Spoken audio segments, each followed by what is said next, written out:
Growing up, my sister and I shared a bedroom. And for most kids, that probably sounds pretty normal. 2 beds, a dresser or two, maybe a little arguing over who left dirty clothes on the floor. The usual sibling stuff. That wasn't our situation. Sharing a room with my sister felt less like having a roommate and more like living in the aftermath of a natural disaster.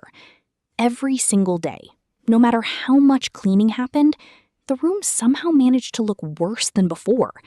Clothes covered every available surface. Empty soda cans appeared in corners like they were multiplying overnight. Makeup products, hair accessories, magazines, fast food wrappers, and random shopping bags were scattered everywhere.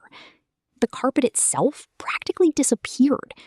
There was only one visible section of floor, a narrow trail winding through the chaos like a hiking path through dense wilderness. If you stepped off the path, you were risking twisted ankles, broken belongings, or discovering something sticky that you definitely didn't want to identify.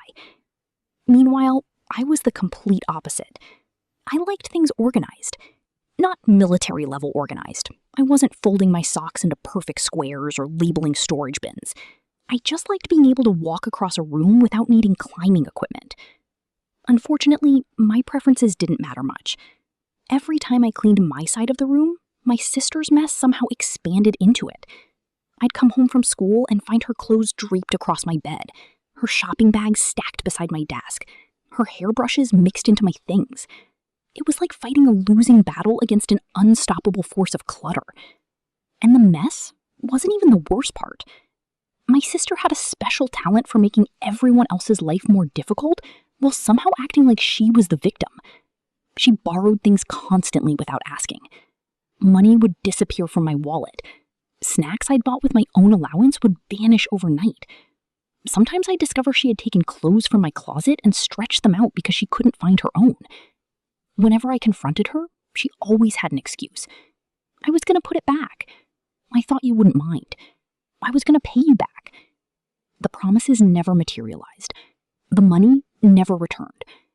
The behavior never changed. Then there was the car situation.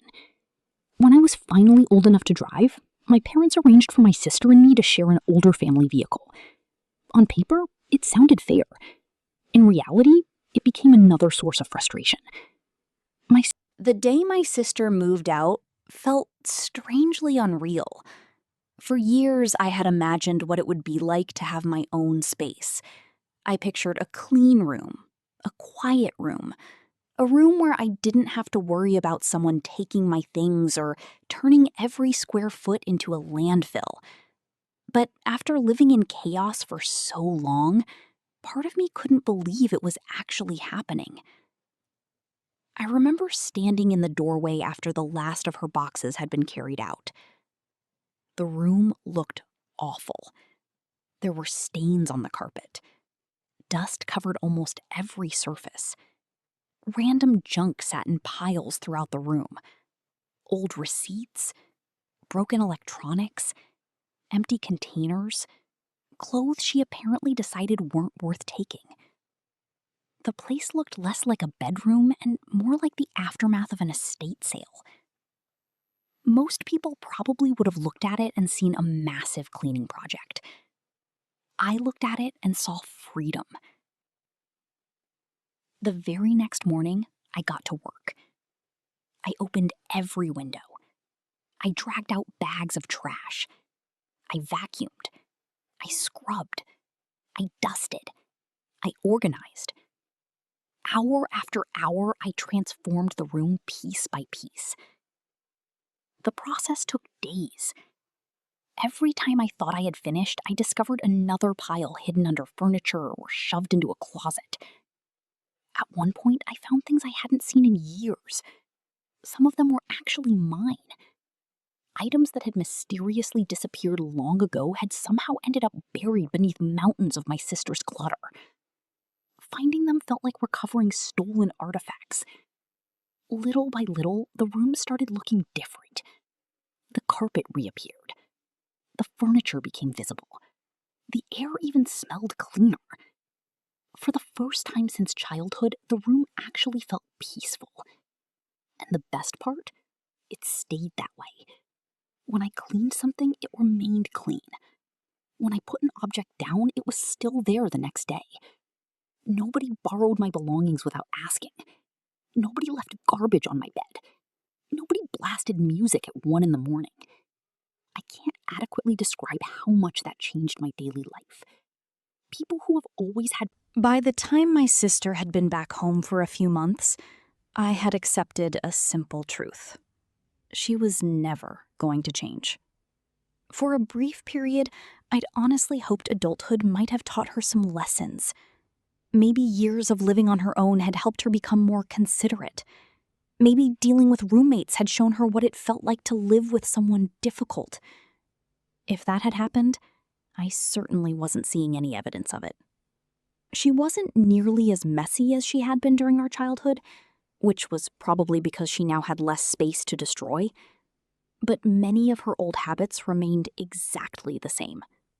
She still acted like other people's belongings existed for her convenience. She still treated household rules as optional suggestions.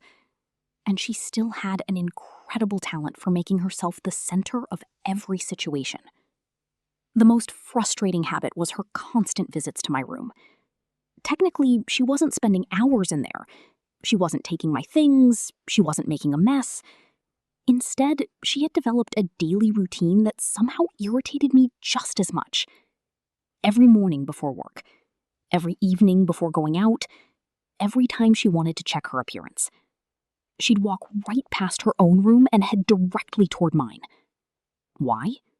Because I had the best mirrors. Years earlier, after finally getting my own room, I'd bought a large full-length mirror and mounted it properly. I also had better lighting than most of the house, which made getting ready easier. Apparently, this combination had turned my bedroom into her personal dressing room. The first few times I ignored it. Then it became a daily occurrence. Then multiple times per day. At some point, I realized she was spending more time looking into my mirrors than I was. The worst part wasn't even the mirrors themselves. It was the entitlement. She never knocked. She never asked. She simply walked in as if the room belonged to her. Sometimes I'd be reading, sometimes working, sometimes watching a movie. The door would suddenly open. She'd glance at herself in the mirror, adjust her hair, check her makeup, then leave without saying a word. Not even a thank you. Just in and out. Like I was an employee maintaining a public service. One evening, after she barged in for what felt like the 5th time that day, I found myself remembering all those years of frustration.